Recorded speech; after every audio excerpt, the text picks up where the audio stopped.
Welcome. So we're going to learn a little bit about the graph of tangent. So an asymptote is a straight line that is a limiting value of a function. A function approaches the asymptote but never reaches it. And so here we have the graph of y equals tangent x, and we see asymptotes at 3 halves x, and at y equals 3 halves x, y equals x halves, and y equals negative 3x halves. Right? We see those vertical lines, and we remember vertical asymptotes from graphing rational functions. Let's learn a little bit why there are vertical asymptotes.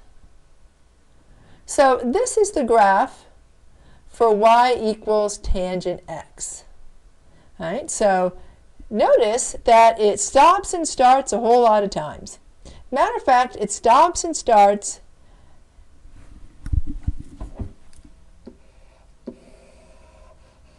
every pi. Right? So a distance of pi there.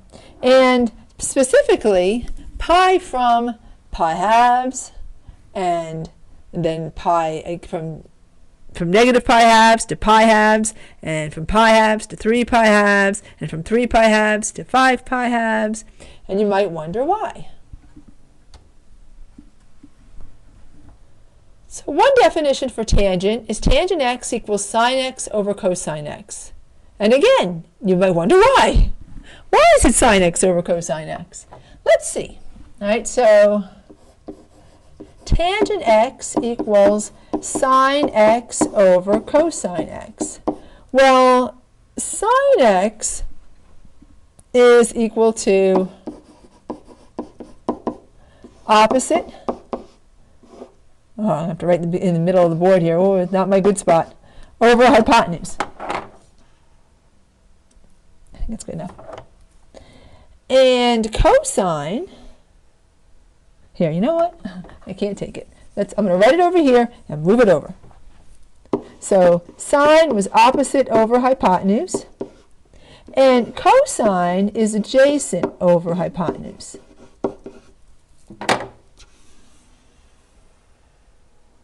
And that's a little big, but with the magic of technology, now it fits. All right, so we know that when we divide by a fraction, that's the same as multiplying by the reciprocal. So that means that tangent x is equal to opposite over hypotenuse times hypotenuse over adjacent. Just flip the second one. Right? Dividing by a fraction is the same as multiplying by the reciprocal. And that cancels, and that gives us tangent x equals opposite over adjacent. And that is what tangent is, right? Tangent uses the opposite side and the adjacent side. So yes, indeed, tangent x is sine x over cosine x. Well, this is the graph of y equals cosine x. Notice it has some x-intercepts. Value of y is 0, right, on the x-axis. Has x-intercepts every pi halves. At pi halves, and 3 pi halves, and negative pi halves, and negative 3 pi halves, and 5 pi halves, and negative 5 pi halves, and hopefully those values sound familiar from a few minutes ago. So to see how the cosine and tangent graphs are related, look what happens when the graph for y equals tangent x is superimposed over y equals sine x. So notice that, y equals cosine x. We learned that tangent x is sine x over cosine x. And look what happens when cosine is 0. All those red points, right? So right here, negative 3 pi halves 0. In other words, where the value of the function is 0. And here we have negative pi halves 0. And so this is on the cosine graph. And here cosine is, if we evaluate cosine for pi halves, that's 0. And if we evaluate cosine for 3 pi halves, that's 0. So everywhere where cosine has an x-intercept means the value of cosine is 0. And if we use our definition, tangent x equals sine x over cosine x, and we plug in and cosine x is 0, that gives us 0 in a denominator, and that would make tangent undefined. So we're going to have a vertical asymptote wherever y equals cosine x has an x-intercept.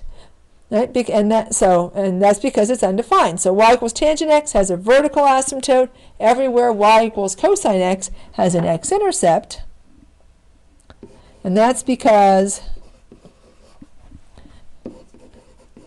tangent x is undefined where cosine x equals 0. By the way, you have this in your notes, and I don't have it in front of me. And a lot of this is already filled in, and I may have erased it and rewritten it. But if there's anything new, add it. You have a lot more than I'm going to go over today, but we're just going to go over just the finding the period and the vertical asymptotes and the basic shape of tangent. So for tangent graphs, the distance between any two consecutive vertical asymptotes represents one complete period. So this would be one period.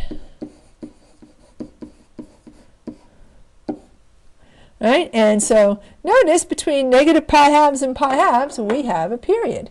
And let's look at the distance between those. All right? So if I take pi halves and I subtract negative pi halves, well, that's just going to be pi halves plus pi halves, or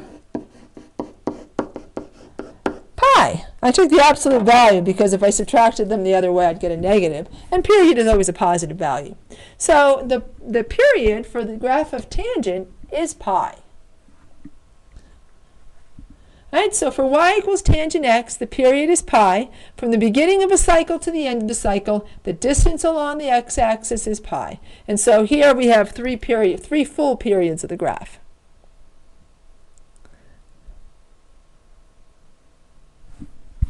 I don't remember why this is here.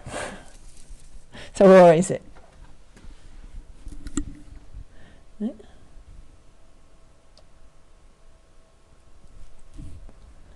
So some important characteristics of tangent.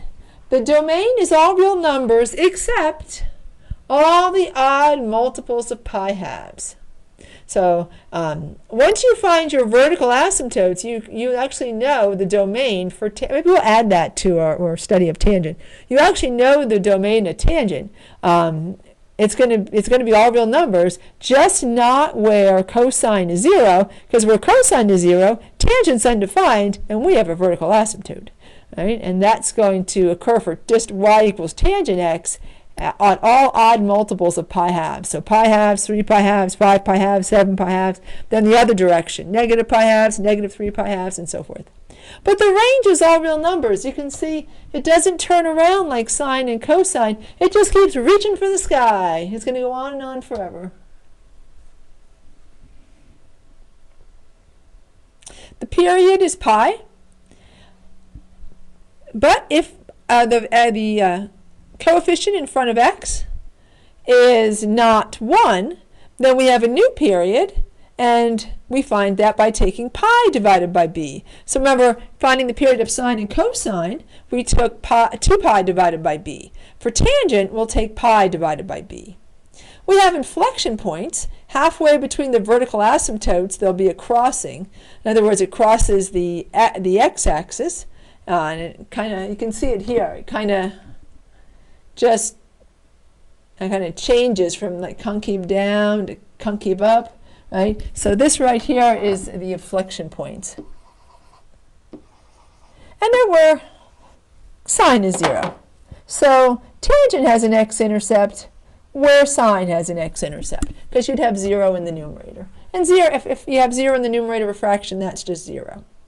The graph of tangent increases from left to right so long as there's no negative in front of tangent.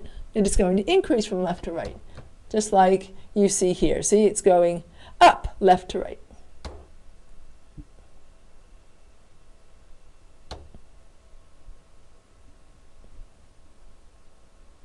So the y-intercept is located at the point 0, 0. We will call that the key point. And then the x-intercepts are every pi. So at pi there's an x-intercept, at 2 pi there's an x-intercept, at negative pi there's an x-intercept, everywhere where sine equals 0. For a tangent graph which has no vertical shift, the equation for the graph can be written as y equals a tangent b x minus c.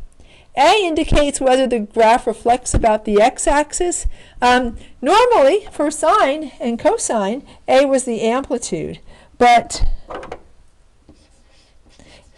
amplitude has no meaning for tangent.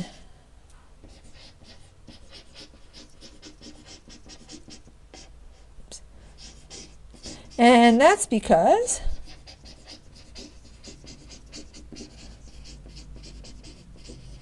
that range is negative infinity to infinity. It's not oscillating like sine and cosine. So amplitude doesn't have any meaning. But it matters whether it's in positive or negative. Because if it's negative, it's going to go down left or right instead of up. B affects the period, and C indicates a phase shift, known as a horizontal shift. It works the same as sine and cosine. If you have x minus c, you're moving to the right. If you have x plus c, you're moving to the left, because there's already a negative in the equation, and so if you have a positive, it merely means minus a negative. If there's a vertical shift, then we'll have y equals a tangent bx plus d. There'll be no parentheses. So parentheses indicates a horizontal shift, and no parentheses is a vertical shift. We could have both by just having plus or minus d. Actually, I'll just put plus d, because we can add a negative. All right, so plus d would be a vertical shift. So we can have both of those. And actually, I'll write that down here.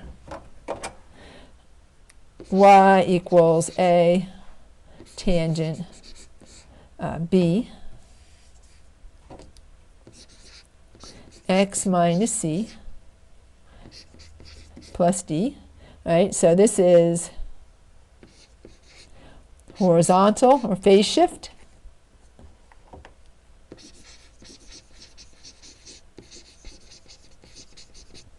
And this is vertical shift.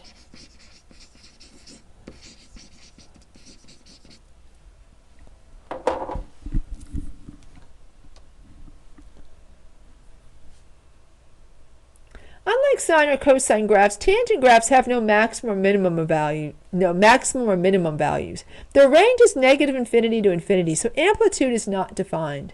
However, it's important to determine whether A is positive or negative. When A is negative, the tangent graph will flip over or reflect about the x-axis. So it's going to go down left to right instead of up. I think I have an example, otherwise I'll graph just a quick one. No, maybe not.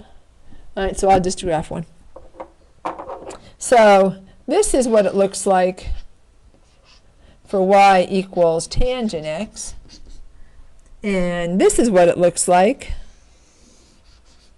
go down left to right, for y equals negative tangent x.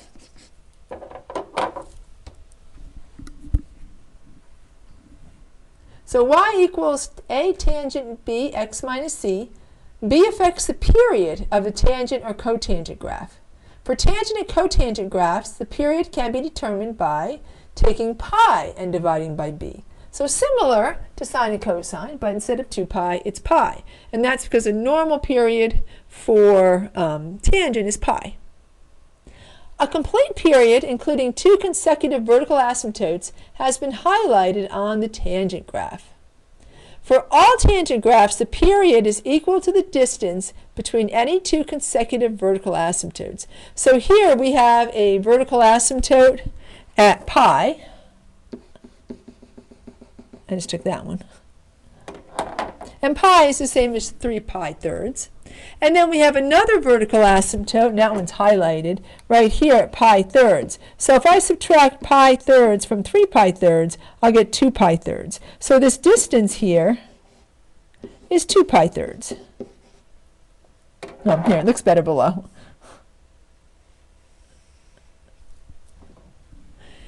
So the distance between the asymptotes in this graph is 2 pi thirds.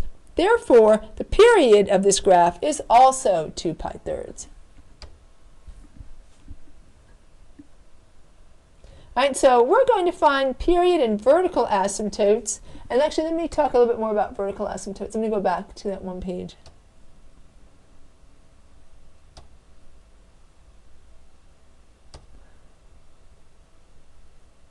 that's showing the vertical asymptotes. This is good enough. All right, so here we have vertical asymptotes at pi halves.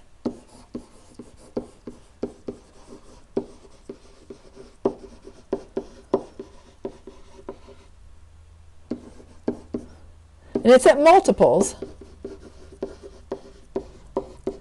of x equals pi halves. Just like sine and cosine, though, we're only going to deal with one period. So we're going to deal with these two. All right? So this one has two vertical asymptotes. X equals negative pi halves and x equals pi halves for this one period of the graph. Right? And so this is 1x, right, that equals pi half, and this is 1x that equals, or excuse me, 1x that equals negative pi halves, and 1x that equals pi halves. What if b is not 1? What if the coefficient on x is not 1? Well then, and make sure this is in your notes somewhere, to find vertical asymptotes, and you do have it in your notes, but it's not over in the notes that I'm going to go over because it's the graphing. To find the vertical asymptotes, you're going to take, and I should say if, because if b is 1, it's always going to be x equals negative pi halves and x equals pi halves, or plus and minus pi halves. To find vertical asymptotes, if b is not 1, then solve bx equals negative pi halves and bx equals pi halves. Right, and there you go. All right, so we'll just solve that equation. All right, and we'll solve that one for x. And I think I'm going to end this podcast here. We'll do some examples, and we'll look at some equations of tangent in the next podcast. Thanks for watching. Bye for now.